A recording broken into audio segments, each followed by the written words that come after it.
Bien, buenos días, queridos estudiantes.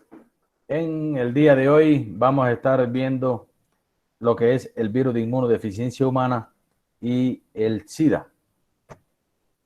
El síndrome de inmunodeficiencia adquirida es un término que se aplica a los estadios más avanzados de la infección por VIH y se define por la presencia de alguna de las más de 20 infecciones oportunistas o de cánceres que van a estar relacionados con el VIH, según la Organización Mundial de la Salud. El virus de la inmunodeficiencia humana infecta a las células del sistema inmunitario, alterando o anulando su función como tal. La infección produce un deterioro progresivo del sistema inmunitario con la consiguiente inmunodeficiencia. Se considera que el sistema inmunitario es deficiente cuando deja de poder cumplir su función de lucha contra las infecciones y enfermedades. El síndrome de inmunodeficiencia adquirida es un término que se aplica a los estadios más avanzados de la infección por VIH y se define por la presencia de alguna de las más de 20 infecciones oportunistas de cánceres relacionados con el VIH. El VIH puede transmitirse por las relaciones sexuales vaginales, anales u orales con una persona infectada, la transfusión de sangre contaminada, uso compartido de agujas, jeringuillas u otros instrumentos punzantes. Asimismo, puede transmitirse de la madre al hijo durante el embarazo, el parto y la lactancia. Aquí vemos una imagen del virus de la inmunodeficiencia humana. Cabe destacar la diferencia que puede existir entre estar infectado por el VIH y padecer del SIDA como tal. ¿De acuerdo? Una persona infectada por el VIH es seropositiva y pasa a desarrollar un cuadro de SIDA cuando su nivel de linfocitos TCD4, o sea, las células que ataca el virus, desciende por debajo de 200 células por mililitro cúbico de sangre. Y el SIDA va a ser la etapa final de la infección por VIH. Entonces, quiere decir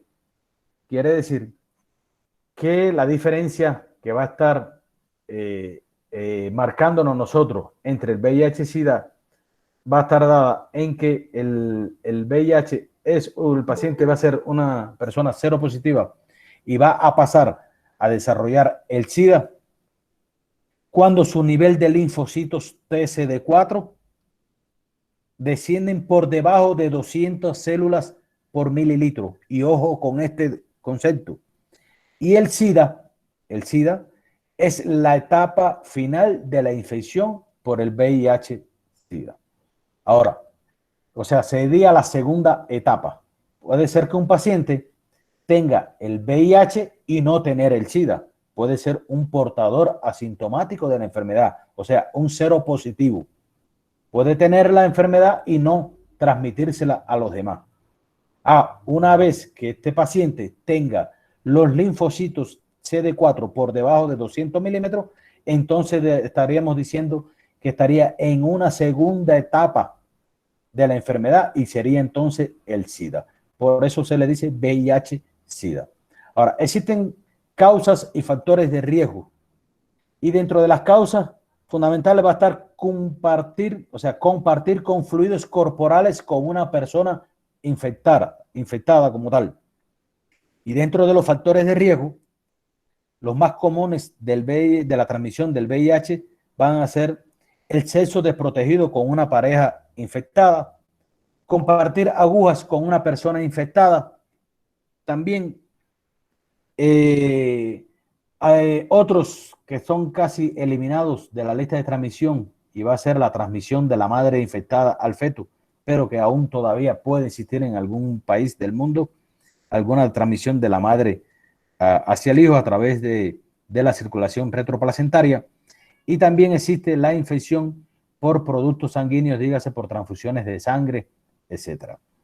Ahora, el SIDA no se transmite por besos, por abrazos, por caricias, por el contacto con piel sana, por la comida que pueda estar ingiriendo alguna persona infectada y que nosotros la compartamos con ellos o ellos la compartan con nosotros a través del agua, a través del aire, a través de la ropa. A través de esto no se va a transmitir el SIDA.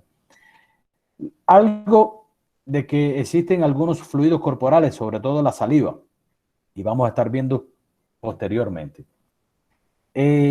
Cuando hablamos de esto, les voy a explicar cuando nos lleguemos a esa parte.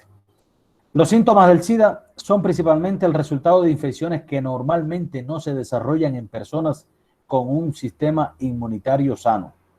Estas se van a llamar infecciones oportunistas, que fueron las que vimos con anterioridad. El VIH agota el sistema inmunitario de las personas con SIDA que quedan muy susceptibles a dichas infecciones oportunistas. Y estos síntomas más comunes van a estar dados por el escalofrío, por fiebre, por sudoraciones profusas, sobre todo en la noche, por ganglios linfáticos inflamados en las localizaciones que le dije, retroauriculares, retrooccipitales, supra e infraclaviculares, en localización axilares, y también puede existir cadenas ganglionares a nivel inguinales o inguinos crurales también. Va a existir también, el paciente va a tener debilidad y una pérdida de peso notable en él. Todo esto a raíz de que el paciente va a tener un sistema inmunológico deprimido. Ahora, el VIH se transmite al tener contacto con los siguientes fluidos corporales. Y ojo con esto de los fluidos corporales: sangre, el semen, secreciones vaginales y leche materna. Estos serían los cuatro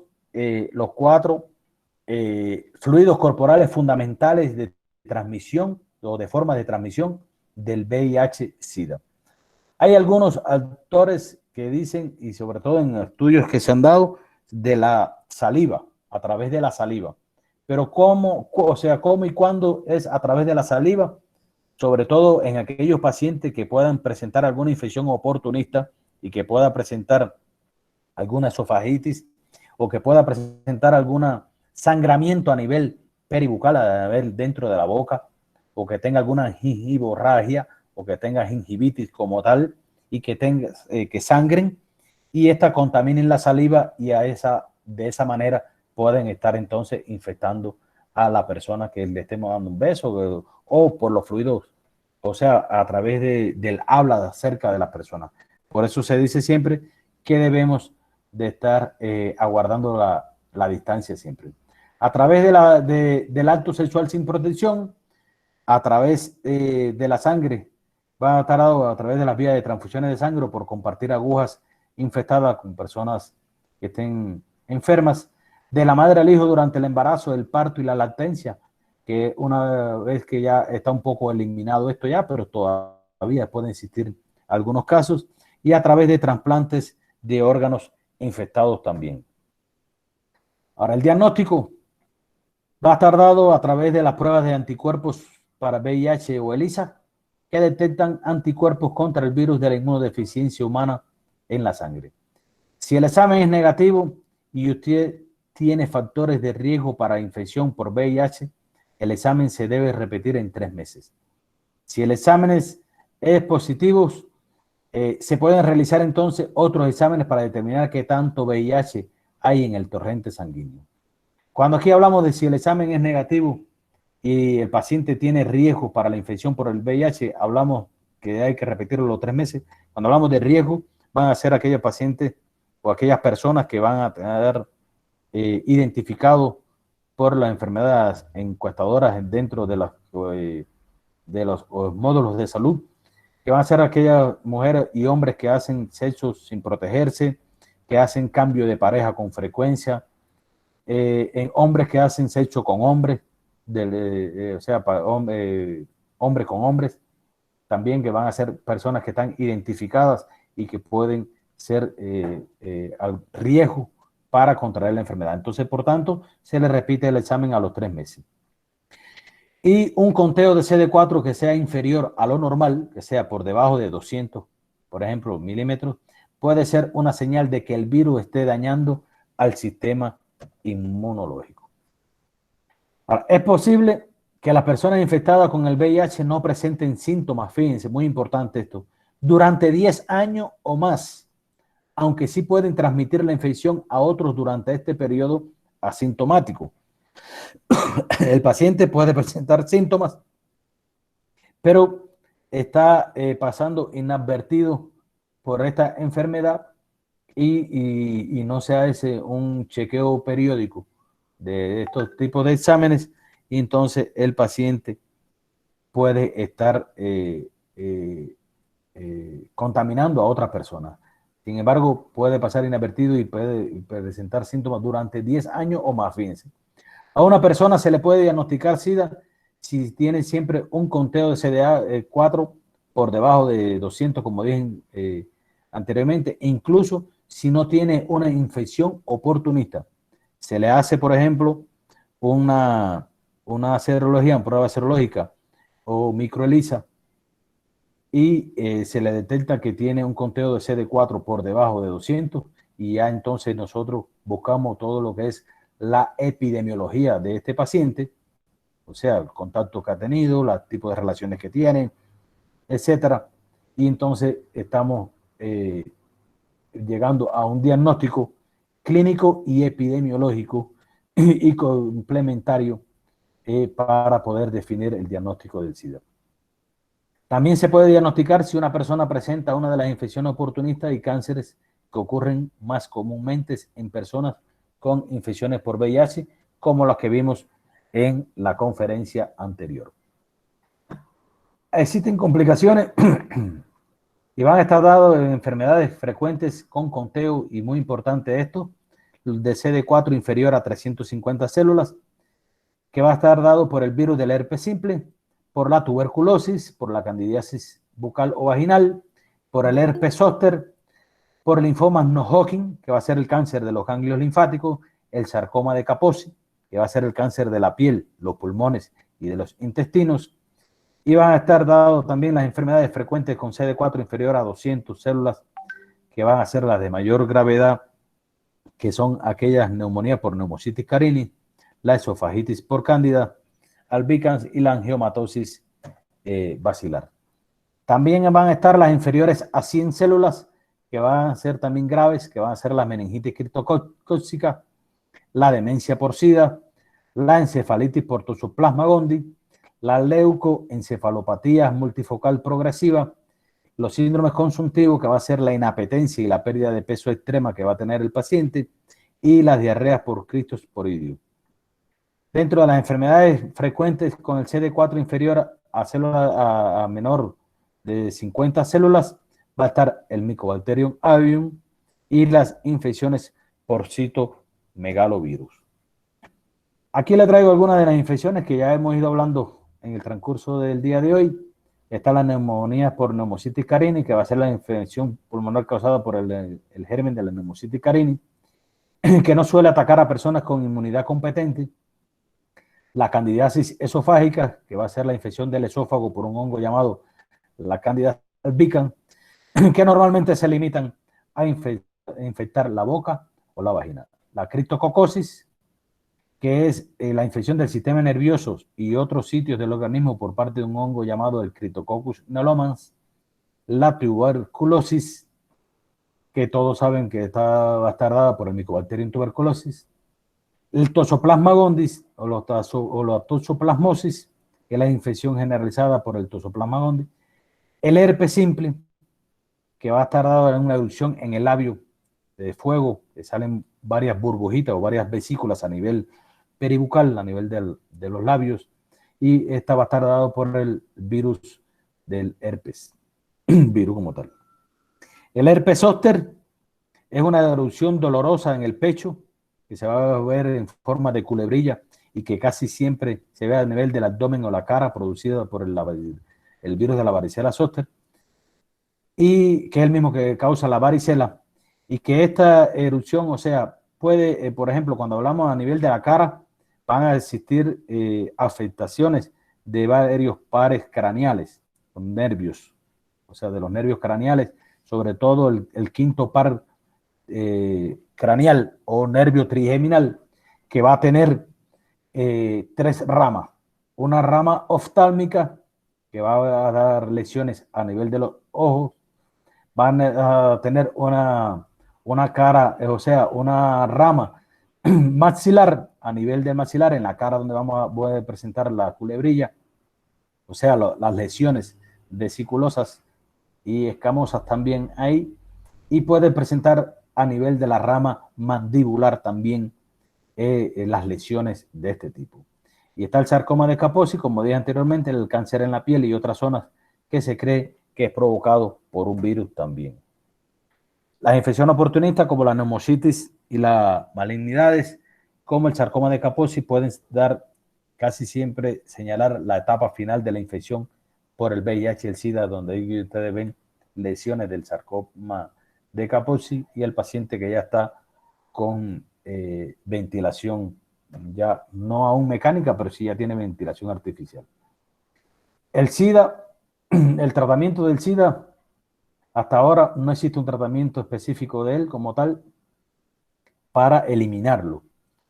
Sí, él se dice que es incurable y muchos de los procesos oportunistas que comprometen la vida de los pacientes con SIDA tienen un tratamiento eficaz, sobre todo con los medicamentos antirretrovirales que inhiben enzimas esenciales, las transcriptasas reversas, retrotranscriptasas o la proteasa, con la que reducen la replicación del VIH. Y esto ha permitido alargar la supervivencia de los pacientes seropositivos. Algunos de estos retrovirales ahí están, pero no van a ser objeto de evaluación en ustedes. Existen también efectos secundarios de estos medicamentos, que vamos a estar de la acumulación de grasa en la espalda, que van a presentar la joroba de búfalo, la jiba ahí atrás y en el abdomen también. Van a presentar una sensación general de indisposición, o sea, de malestar general en el organismo, dolor de cabeza, náuseas, debilidades, etc. Ahí le traigo algunas estadísticas donde se dice que 33,3 millones de personas que viven con VIH-Sida, 30,8 millones de adultos viven con el VIH, 2,5 millones de niños que viven con el VIH-Sida también, 15,9 millones de mujeres que viven con VIH y más de 25 millones de personas murieron de SIDA desde el año 1981 hasta hoy en día, por lo que se había considerado como una pandemia también. Y en África tiene 14,8 millones de huérfanos a causa del SIDA, o sea, de niños huérfanos a causa de los padres con el SIDA. Ahí vemos las estadísticas, la prevalencia, la incidencia, los porcentajes como tal. Muy fundamental la prevención, que va a estar dada por el uso de condones de la TED, que se recomienda para todo tipo de actividad sexual que incluya penetración. Siempre evitar inyectarse con drogas ilícitas, no comparta agujas ni jeringas. Las personas infectadas deben informarle a sus posibles parejas sexuales de su condición. Las mujeres VIH positivas que deseen quedar embarazadas deben buscar asesoría sobre los riesgos. Las personas con VIH-Sida no deben donar sangre, plasmas, órganos del cuerpo ni espermatozoides para tratamiento de infertilidad. Y debemos tener en cuenta que el VIH-Sida no se propaga por el contacto casual, como un abrazo, por mosquitos, aunque puede existir en concordancia con esto la participación en deportes, tocar cosas que han sido tocadas con anterioridades por una persona infectada con el virus. Y aquí, ¿sabía usted que el virus del SIDA puede mantenerse infeccioso fuera del cuerpo humano durante horas y a veces hasta días y hasta más de una semana en los fluidos y las secreciones corporales? Investigadores afirman que el SIDA podría transmitirse a través de las picaduras de los mosquitos, y hay muy lógico eso, porque al picar a una persona le saca sangre y esa sangre que puede estar contaminada al picar a otra persona sana, entonces puede estarlo infectando. También puede contraerse por la saliva, por lo que le dije anteriormente a ustedes, siempre y cuando existan algunas lesiones bucales Los Centros para el Control de las Enfermedades en Estados Unidos aconsejan siempre las medidas de precaución para prevenir la transmisión del SIDA entre los dentistas y sus pacientes, y se dice que el 4% de los casos actuales de SIDA ocurren entre los trabajadores de la salud. Hasta aquí la presentación del día de hoy con las infecciones por VIH, SIDA y las infecciones oportunistas como tal. ¿Algún criterio, algo que ustedes quieran, alguna duda sobre el VIH, SIDA, las infecciones oportunistas que hemos hablado en el día de hoy? Doc, Sí. una pregunta. Ajá. Entonces, las infecciones que se dan en el área de salud sería por los fluidos corporales, ¿o no? No te entiendo la pregunta que quieras hacer, tío. Es que dice que el 4% se contagian en el área de la salud, entonces sería por los fluidos corporales que se producen entre los profesionales, ¿o no? No solamente, sí, o sea, sí, claro. El 4% se ven dentro de los trabajadores de la salud al nosotros tener contacto directo, por ejemplo, los trabajadores de la salud, cuando realizamos cura en pacientes que puedan tener una herida y ese paciente pueda tener una infección oportunista o usted pueda tener el VIH, nosotros no podemos estar contagiando. Claro, de esa manera sí. Está claro. ¿Alguna otra duda? Bien, darle las gracias a todos por a la atención prestada en el día de hoy y recordarles que la próxima semana vamos a estar realizando el examen bimestral.